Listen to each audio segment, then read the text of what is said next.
Bundle থাকলে প্রতি সেনমানিতে টাকা বাঁচবে। বিকাশ সেনমানি বান্ডেল কিনে জিতুন প্রতি লেনদেনে। স্বাগত সকাল 9টার বিরতিহীন ইন্ডিপেন্ডেন্ট সংবাদে। আপনাদের সাথে আছে আমি রাকিব আহমেদ। আর এবারে জানিয়ে দেব প্রধান শিরোনামগুলো। আর্থনা সম্মেলনে যোগ দিতে 4 দিনের সফরে কাতার পৌঁছেছেন প্রধান উপদেষ্টা। এলএনজি আমদানি দিয়ে দোহাকে প্রস্তাব দেবে ঢাকা।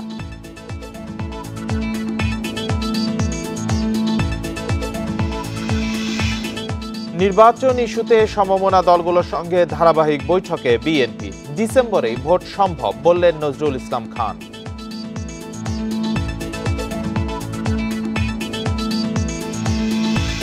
দুর্নীতির দায়ে 2 উপদেষ্টার এপিএস মোয়াজ্জেম হোসেন ও তুহিন ফারাবীকে অপসারণ। গাজী সালাউদ্দিন তানভীরকে দল থেকে অব্যাহতি দিল এনসিপি।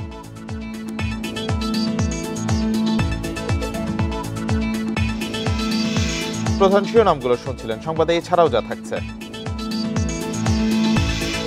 দেশকে ভারতের প্রভাব মুক্ত রাখতে জনগণই একমাত্র শক্তি বলছেন বিশ্লেষকরা। সম্পর্ক স্বাভাবিকে ঢাকা দিল্লিকে আন্তরিক হবার পরামর্শ। রাজধানীর তেজগাঁওয়ে ছিনতাইকারীর ছুরিকাঘাতে আরমান নামে এক যুবক নিহত হয়েছে। সোমবার রাতে 7 রাস্তা এলাকায় এই ঘটনা ঘটে। ছুরিকাঘাতের পর আরমানকে ঢাকা মেডিকেলে নেওয়া হলে চিকিৎসক তাকে মৃত ঘোষণা করেন। এদিকে পুলিশ জানিয়েছে সিসি ক্যামেরার ফুটেজ দেখে জড়িতদের আটকের চেষ্টা চলছে। রাত 7:15টার দিকে তেজগাঁওয়ের 7 রাস্তা মোড় পার হচ্ছিলেন আরমান। এ সময় তাকে ঘিরে ধরে কয়েকজন ছিনতাইকারী। এক পর্যায়ে ছিনতাইকারীরা আরমানকে ছুরিকাঘাত করে পালিয়ে যায়। পরে গুরুতর আহত অবস্থায় আরমানকে ঢাকা মেডিকেলে নেওয়া হয়। হাসপাতালের জরুরি বিভাগে চিকিৎসাধীন অবস্থায় মারা যায় সে।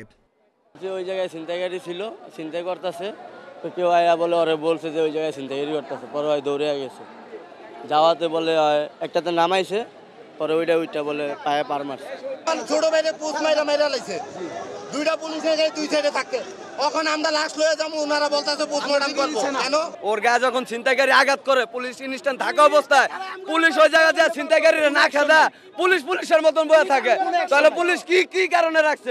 পুলিশ জানায় তাদেরকে জানিয়ে একটি ছিনতাইকারী চক্রকে ধরতে যায় আরমান। এ সময় একা পেয়ে 3 ছিনতাইকারী তাকে এলোপাথারি ছুরিকাঘাত করে।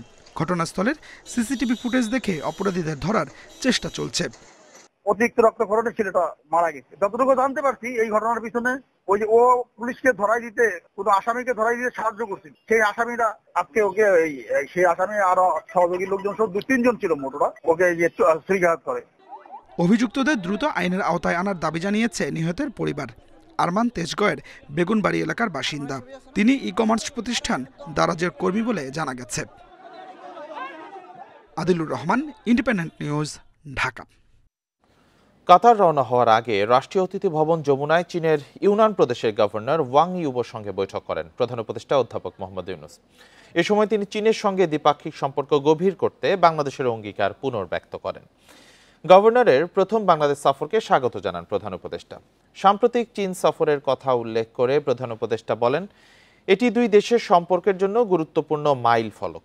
চীনের আতিথেয়তার প্রশংসা করে প্রেসিডেন্ট শি জিনপিংকে ধন্যবাদও জানান তিনি। এ সময় ইউনান প্রদেশের গভর্নর জানান, তার সফর 2 দেশের সম্পর্ক আরও জোরদার করবে। ইউনান দক্ষিণ এশিয়ার জন্য চীনের উন্মুক্ত কেন্দ্র হিসেবে কাজ করতে প্রস্তুত বলেও জানান তিনি। এছাড়া স্বাস্থ্যসেবা, শিক্ষা ও বাণিজ্য সহ বিভিন্ন বিষয়ে যৌথ উদ্যোগ নিয়েও আলোচনা করেন তারা।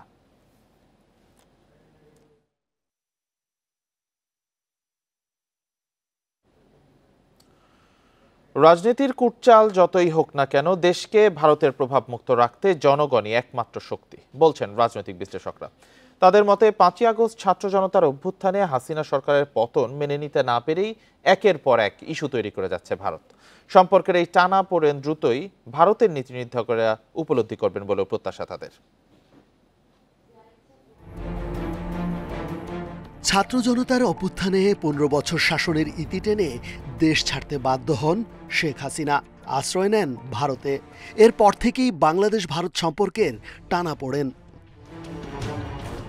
বাংলাদেশিদের জন্য ভারতের ভিসা বন্ধ, হিন্দু নির্যাতনের অপপ্রচার, আগরতলায় বাংলাদেশের সহকারী হাইকমিশনে হামলা, সীমান্তে সংঘাত উত্তেজনার ঘটনাও ঘটছে প্রতিনিয়ত। সম্প্রতি ব্যাংককে নরেন্দ্র মোদি ও ডক্টর ইউনূসের বৈঠকে সম্পর্ক উন্নয়নে আশার আলো জ্বললেও তা আবার নিভে যায় দিল্লির ট্রান্সশিপমেন্ট সুবিধা বাতিল ও স্থলবন্দর দিয়ে ঢাকায় সুতা আমদানি বন্ধের মধ্য দিয়ে। ট্রান্সশিপমেন্টটা এটা হঠাৎ করে বন্ধ হয়েছে, টাইমিংটা ঠিক হয়নি, কারণ এখন আমরা টানাপোড়েনের মধ্যে আছি। যেহেতু এই সময় হয়েছে সেই জন্য এটা নিয়ে আমরা আরো বেশি আমাদের এখানে উদ্বেগগুলো আমরা দেখছি। দুই দেশের সম্পর্কের টানাপোড়েন মূলত গণ অভ্যুত্থানে হাসিনা সরকারের পতনকে ভারতের মেনে না নেয়ার ফলাফলই হিসেবে দেখছেন বিশ্লেষকেরা। একটা স্বাধীন দেশে তার প্রতিবেশীর পছন্দ মতোই সব সময় সরকার থাকবে, সেটা তো হতে পারে না। এবং তারা যে ব্যক্তিকে পছন্দ করে তারাই ক্ষমতায় থাকবে। এগুলো গণতান্ত্রিক উপায়ে পট পরিবর্তন হয় এবং সেভাবেই সেটাকে ভারতকে মেনে নিতে হবে। ভারতের বাংলাদেশ বিষয়ক পররাষ্ট্রনীতির গতি প্রকৃতি ও স্বার্থ সংশ্লিষ্ট বিষয়গুলো আওয়ামী লীগকে ঘিরেই সাজানো হয়েছিল বলে মন্তব্য বিশ্লেষকদের। তাই পরবর্তী নির্বাচিত সরকারকে ভারতের স্বার্থে নয়, জনগণের আকাঙ্ক্ষাকে গুরুত্ব দিতে হবে। ওই যে আপনি ভারতের কথা বলছেন, জনগণের মতের বাইরে কোনো শক্তি কোনো দিনই কাজে আসে নাই। ইন্ডিয়া তো তারা অনেকেই বলে, আওয়ামী লীগের অনেকেই মনে করেছিল যে এটা 24 ঘন্টার মধ্যে পরিবর্তন হয়ে যাবে, কিন্তু সেটা তো হয় নাই এই কারণে বাস্তব অবস্থা তা না। দুই দেশের স্বার্থ ও সার্বভৌমত্ব সহ জনগণের মূল্যবোধের প্রতি শ্রদ্ধার ভিত্তিতে সম্পর্ক পুনরুদ্ধারে ঢাকা দিল্লিকে আন্তরিক হবার পরামর্শ বিশ্লেষকদের। রেজওয়ানুল হক, ইন্ডিপেন্ডেন্ট নিউজ, ঢাকা। ডিসেম্বরের মধ্যেই জাতীয় সংসদ নির্বাচন আয়োজন সম্ভব বলে মনে করে বিএনপি, এমন কথা জানিয়েছেন দলটির স্থায়ী কমিটির সদস্য নজরুল ইসলাম খান। সোমবার বিকেলে গুলশানে দুটি রাজনৈতিক দল ও জোটের সাথে বৈঠক শেষে তিনি কথা বলেন। চলমান রাজনৈতিক পরিস্থিতি নিয়ে লেবার পার্টি ও সমমনা রাজনৈতিক জোটের সাথে বৈঠক করেন বিএনপি নেতারা। বৈঠকে মূলত নির্বাচন, রোডম্যাপ ও রাজনৈতিক পরিস্থিতি নিয়ে আলোচনা হয়। আওয়ামী লীগ আমলে যেসব দল ও জোট আন্দোলনে ছিল তাদের সাথে নির্বাচনের বিষয়ে একমত হতে চায় বিএনপি, সেজন্য ধারাবাহিক বৈঠকের আয়োজন করেছে দলটি। বৈঠক শেষে নজরুল ইসলাম খান জানান, দ্রুত সংস্কার শেষ করে ডিসেম্বরের মধ্যেই নির্বাচন দেবে অন্তর্বর্তী সরকার, এমনটাই আশা করছেন তারা। তাহলে প্রয়োজনীয় সংস্কার শেষে নির্বাচন অনুষ্ঠানের জন্য ডিসেম্বরের বেশি অপেক্ষা করার কোনো কারণ আমরা দেখি না। কাজেই এই ব্যাপারে যদি কেউ অন্য মত পোষণ করে তাহলে তাদেরকে যুক্তি দিয়ে বলতে হবে যে কেন এর চেয়ে বেশি সময়। প্রয়োজনীয় সংস্কারের পর যত দ্রুত সম্ভব নির্বাচনের দাবি করেছে ইসলামী ঐক্যজোট। বিকালে নির্বাচন কমিশনে বৈঠকের পরবর্তী সংবাদ সম্মেলনে তথ্য জানান নেতারা। এ সময় ঐক্যজোট বলেন, 5 আগস্টের পর ইসলামী ঐক্যজোটের নতুন কমিটি হয়। সে কমিটি অনুমোদন দিতে দেরি হওয়ার কারণ জানতে তারা নির্বাচন কমিশনের সাথে বৈঠক করেন। এ সময় তারা দাবি করেন, বিগত স্বৈরাচারী সরকারের সময়ে কিছু নেতা সুবিধা নিয়েছেন, তাদের বাদ দিয়ে নতুন কমিটি করা হয়েছে। এই কমিটি অনুমোদনের কালক্ষেপণের অভিযোগ করেন তারা। এ সময় জোটের মহাসচিব বলেন, স্বৈরাচারী সরকারের পতনের পর দেশে সংস্কারের দাবি সবার, তাই তারা সংস্কারের পর নির্বাচন দাবি করবেন। সুষ্ঠু সুন্দর নির্বাচনের জন্য সংস্কার করতে হবে, সেই জন্য সংস্কার করতে হবে এবং নির্বাচনও একটা অতি প্রয়োজনীয় জিনিস। সংস্কার শেষে যত দ্রুত নির্বাচন দেওয়া সম্ভব আমরা আশা করছি সরকার বা সিইসি নির্বাচনের আয়োজন করবেন ইনশাআল্লাহ। এনসিপির যুগ্ম সদস্য সচিব গাজী সালাউদ্দিন তানভীরকে সাময়িক অব্যাহতি দেওয়া হয়েছে। জেলা প্রশাসক নিয়োগে হস্তক্ষেপ ও পাঠ্য বই ছাপানোয় কমিশন বাণিজ্যের অভিযোগ ওঠায় পদক্ষেপ নিয়েছে দলটি। তানভীরকে স্থায়ীভাবে বহিষ্কার করা হবে না কেন তাও জানতে চেয়েছেন দলটির আহ্বায়ক নাহিদ ইসলাম ও সদস্য সচিব আক্তার হোসেন। সোমবার এনসিপির যুগ্ম সদস্য সচিব সালেউদ্দিন সিফাতের সই করা চিঠিতে এসব তথ্য জানানো হয়। 11 মার্চ দৈনিক ইনকিলাবের প্রতিবেদনে সালাউদ্দিন তানভীরের বিরুদ্ধে জেলা প্রশাসক নিয়োগে হস্তক্ষেপ এবং পাঠ্য বই ছাপার কাজে কমিশন বাণিজ্যের অভিযোগ ওঠে। এসব বিষয়ে দলের শৃঙ্খলা কমিটির কাছে 7 দিনের মধ্যে ব্যাখ্যা দিতে বলা হয়েছে তানভীরকে।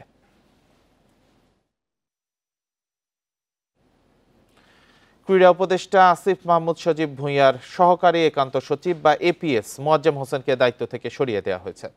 সোমবার জনপ্রশাসন মন্ত্রণালয়ের প্রজ্ঞাপনে এ তথ্য জানানো হয়। ক্রীড়া উপদেষ্টার এপিএস পদে নিয়োগ পাওয়ার পর থেকে মোয়াজ্জেম হোসেনের বিরুদ্ধে নানান অনিয়মের অভিযোগ ওঠে। এদিকে উপদেষ্টা নূরজাহান বেগমের ব্যক্তিগত কর্মকর্তা মোহাম্মদ তুহিন ফারাবীকেও তার দায়িত্ব থেকে সরিয়ে দেওয়া হয়েছে। উপদেষ্টার দপ্তর থেকে তাকে অফিসে যেতে নিষেধ করা হয়েছে বলে জানা গেছে। গত বছরের 2 অক্টোবর তুহিন ফারাবীকে স্বাস্থ্য উপদেষ্টার ব্যক্তিগত কর্মকর্তা হিসেবে নিয়োগ দেওয়া হয়। তার বিরুদ্ধেও নানান ধরনের অভিযোগ রয়েছে।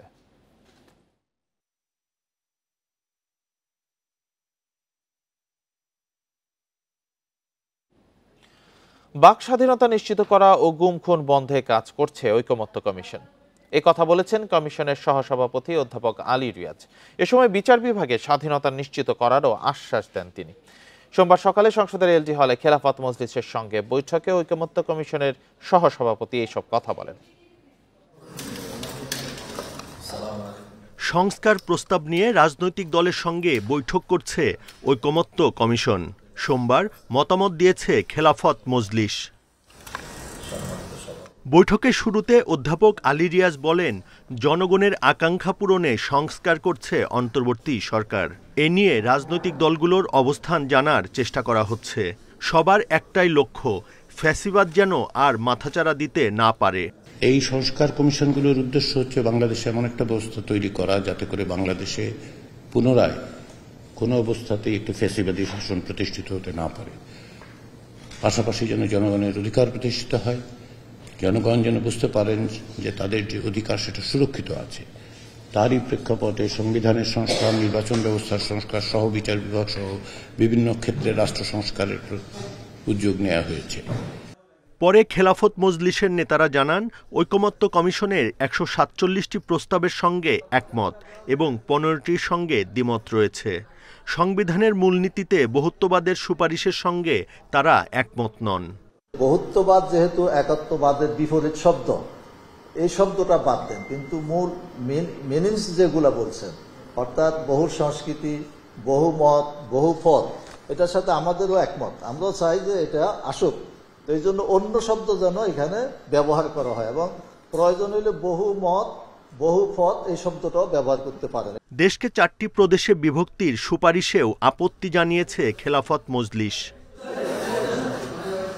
Buddhadeb Kundu, Independent News, Dhaka. সাবেক মন্ত্রী টিপু মুন্সি এবং প্রতিমন্ত্রী এনাপুর রহমানের সম্পদ জব্দের আদেশ দিয়েছে আদালত। এছাড়া এনএসআইয়ের সাবেক ডিজি টিএম জোবায়ের ও তার স্ত্রীর ব্যাংক হিসাব অবরুদ্ধের আদেশ দেওয়া হয়েছে। দুর্নীতির মামলা চলাকালে সম্পত্তি হস্তান্তর ঠেকাতে এসব আদেশ। এদিকে ডিজিএফআইয়ের সাবেক ডিজি হামিদুল হক ও তার স্ত্রীর দেশ ত্যাগে নিষেধাজ্ঞা দিয়েছে আদালত। সাবেক বাণিজ্যমন্ত্রী টিপু মুন্সির ব্যাংক হিসাব ও স্থাবর সম্পদ ক্রোকের আদেশ দিয়েছে আদালত।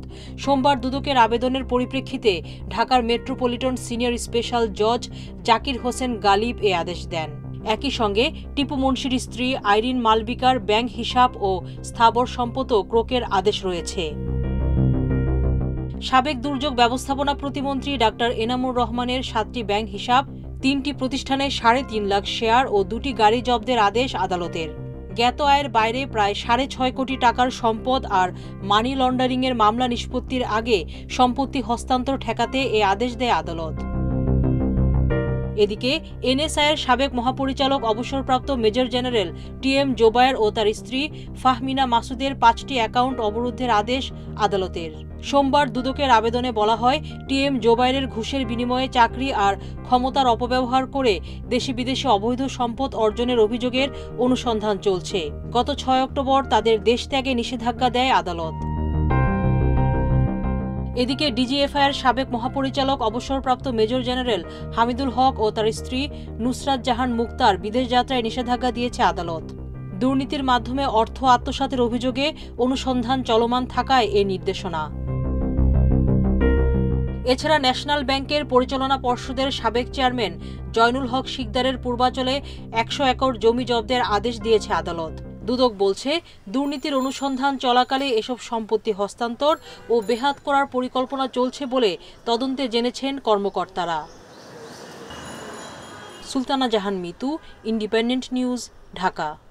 মানবতাবিরোধী অপরাধের মামলায় জামাতে ইসলামীর সাবেক সহকারী সেক্রেটারি জেনারেল এটিএম আজহারুল ইসলামের মৃত্যুদণ্ডের রায়ের বিরুদ্ধে আপিলে শুনানি আজ। প্রধান বিচারপতি সৈয়দ রেফাত আহমেদের নেতৃত্বাধীন 4 বিচারপতির আপিল বেঞ্চের কার্যতালিকার 28 নম্বরে রয়েছে মামলাটি।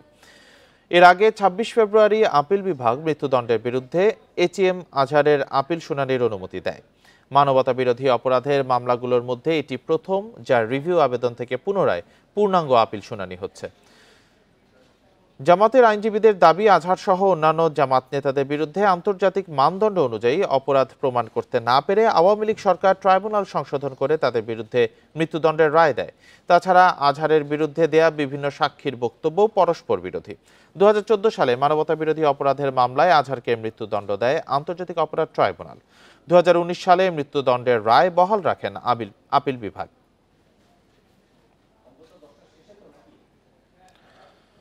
শেখ হাসিনা সহ তার পরিবারের 10 জনের জাতীয় পরিচয়পত্র স্থগিত করেছে নির্বাচন কমিশনের জাতীয় পরিচয় নিবন্ধন অনুবিভাগ। গত 16 ফেব্রুয়ারি তাদের পরিচয়পত্রের কার্যকারিতা স্থগিত করা হলেও বিষয়টি জানা গেছে সোমবার। এছাড়া এনআইডি স্থগিত করা হয়েছে সজীব ওয়াজেদ জয়, সাইমা ওয়াজেদ পুতুল, শেখ রেহানা, টিউলিপ সিদ্দিক, আজমিনা সিদ্দিক ও রাদওয়ান মুজিব সিদ্দিক ববির। সাবেক প্রধানমন্ত্রী শেখ হাসিনার নিরাপত্তা উপদেষ্টা তারিক আহমেদ সিদ্দিক, তার স্ত্রী ও মেয়েরও জাতীয় পরিচয়পত্র স্থগিত করা হয়েছে। এনআইডি লক হওয়ায় তারা আর সেটি ব্যবহার করতে পারবেন না। জাতীয় পরিচয় নিবন্ধন অনুবিভাগের মহাপরিচালক ASM হুমায়ুন কবিরের মৌখিক নির্দেশনায় 2 মাস আগে এসব এনআইডি লক করা হয়।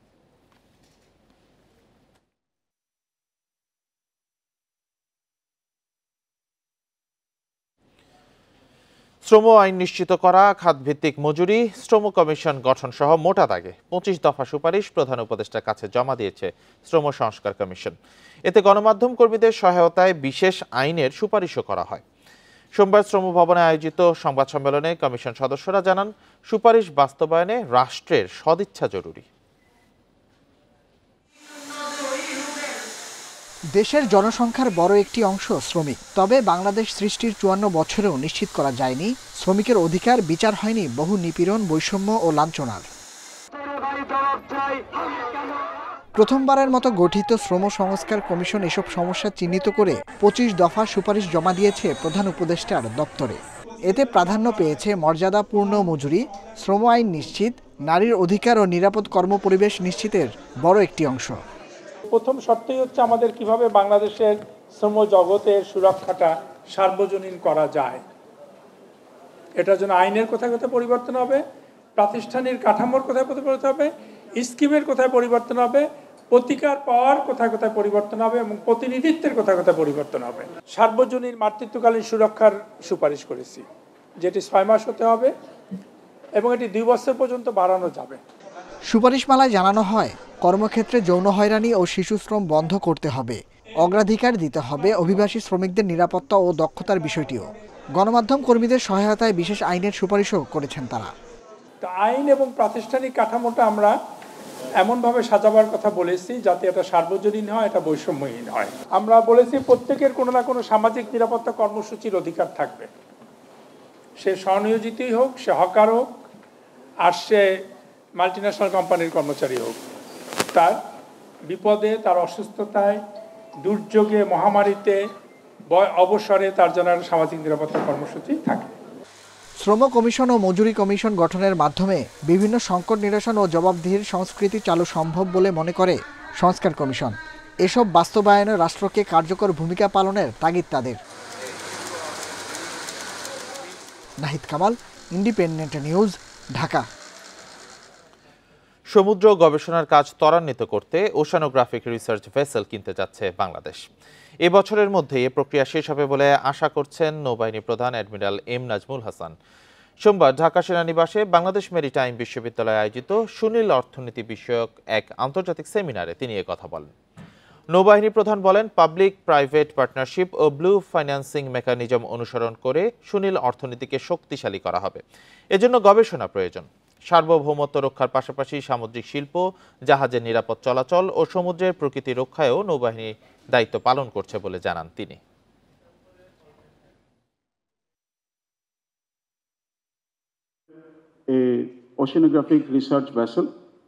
আমরা একটি সমুদ্র গবেষণা জাহাজ কিনতে যাচ্ছি।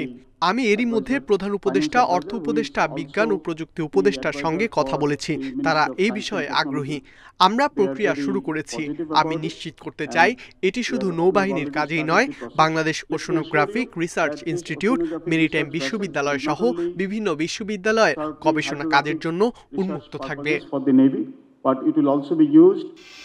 শেয়ার বাজারের কাঠামোগত উন্নয়ন করতে টাস্ক ফোর্স গঠন করা হলেও নেই কোনো অগ্রগতি। প্রায় 7 মাস পার হলেও শেয়ার বাজারে নেই এর কোনো প্রভাব। প্রতিদিনই সূচকের সঙ্গে কমছে বিনিয়োগকারীর সংখ্যাও। তবে টাস্ক ফোর্স সদস্য বলছেন, ইতিমধ্যেই সংস্কারের খসড়া জমা দেওয়া হয়েছে, শিগগিরই এর ইতিবাচক প্রভাব দেখা যাবে। বিগত বছরগুলোতে সুশাসনের অভাবে দুর্নীতি আর অনিয়মে ডুবেছিল দেশের শেয়ার বাজার। রাজনৈতিক পট পরিবর্তনের পর গেল অক্টোবরে শেয়ার বাজারের উন্নয়ন, বিনিয়োগকারীদের আস্থার বৃদ্ধি ও আন্তর্জাতিক মানের সুশাসন নিশ্চিতে 5 সদস্যের টাস্ক ফোর্স গঠন করে নিয়ন্ত্রক সংস্থা বিএসইসি। তবে কাঠামোগত সংস্কারের কোনো উদ্যোগ এখনও নেই শেয়ার বাজারে। বিনিয়োগকারীদের অনেকেই সব শেয়ার বিক্রি করে বাজার ছাড়ছেন। গত 8 মাসে প্রায় 21,000 বিনিয়োগকারী নতুন করে বিও অ্যাকাউন্ট খুললেও একই সময়ে প্রায় 48,000 বিও অ্যাকাউন্ট পুরোপুরি শেয়ার শূন্য হয়েছে।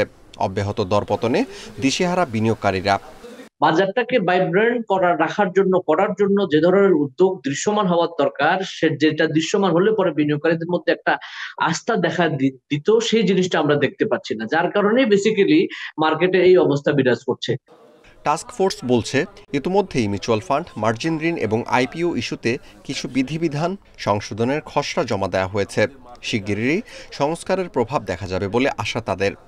যে জায়গাগুলোতে আসলে আমরা কাজ করলে আলটিমেটলি বিনিয়োগকারীরা উপকৃত হবে এবং যারা এগুলো করছে দায়ী ব্যক্তিরা আসলে এখানে পেনালাইজ হবে। আমরা কিন্তু কন্টিনিউয়াসলি কাজ করে যাচ্ছি এবং যেহেতু অনেক অংশীজন আমাদের আছে, প্রত্যেকের সাথে যেহেতু আমাদের কথা বলতে হচ্ছে, সেই জন্য কিন্তু আমাদের এই কাজগুলোকে একটা ফাইনাল স্টেজে আসতে সময় নিচ্ছি আর কি।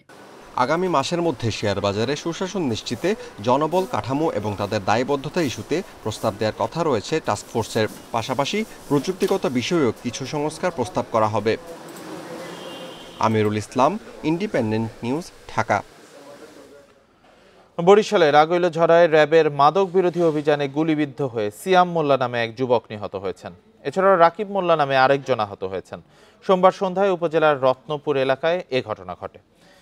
পুলিশ জানিয়েছে, সাদা পোশাকে মাদক বিরোধী অভিযান চালায় র্যাব। এ সময় র্যাব সদস্যদের উপর হামলা চালায় মাদক ব্যবসায়ীরা।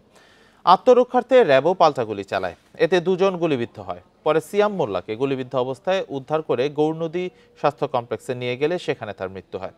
আহত রাকিব মোল্লাকে বরিশাল শের-ই-বাংলা মেডিকেলে পাঠানো হয়েছে।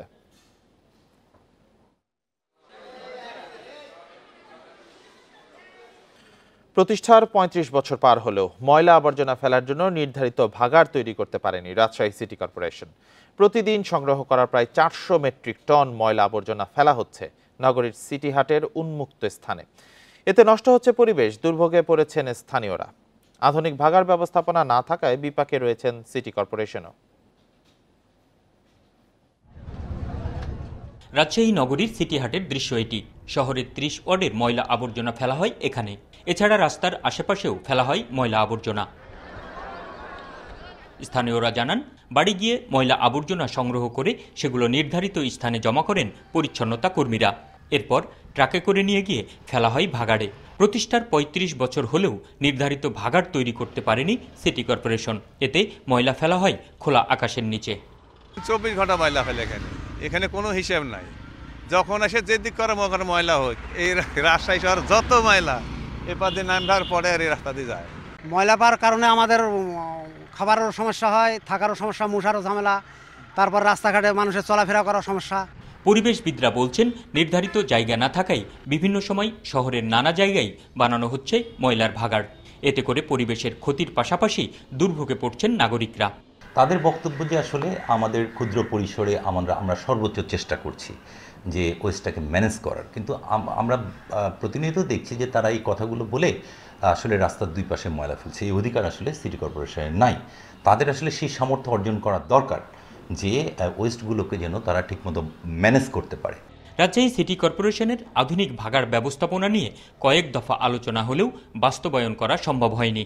এটা নিয়ে বেশ কিছু উদ্যোগ আমরা নিয়েছিলাম। সরকারের কাছে আমরা প্রজেক্টও সাবমিট করেছিলাম, জায়গা অ্যাকুইজিশন সহ। তো সরকার মহোদয় এটা করে না। এলজিডি থেকেও একটা উদ্যোগ নেওয়া হয়েছে। সেটাও আপাতত স্থগিত আছে। রাজশাহী শহরে প্রতিদিন প্রায় 400 মেট্রিক টন ময়লা আবর্জনা সংগ্রহ করা হয়, আর এসব পরিষ্কার করতে কাজ করেন প্রায় 1300 পরিচ্ছন্নতা কর্মী। Ahsan Habib, Apu, Independent News, Rajshahi. আর এই ছিল সকাল 9টার বিরতিহীন ইন্ডিপেন্ডেন্ট সম্মেলন। ইন্ডিপেন্ডেন্ট টেলিভিশনের সব খবর আরো বিস্তারিত জানতে চোখ রাখুন ফেসবুক, ইউটিউবে, এক্সে। এতক্ষণ যারা সাথে ছিলেন ধন্যবাদ সবাইকে। আমন্ত্রণ আমাদের পরের আয়োজনে।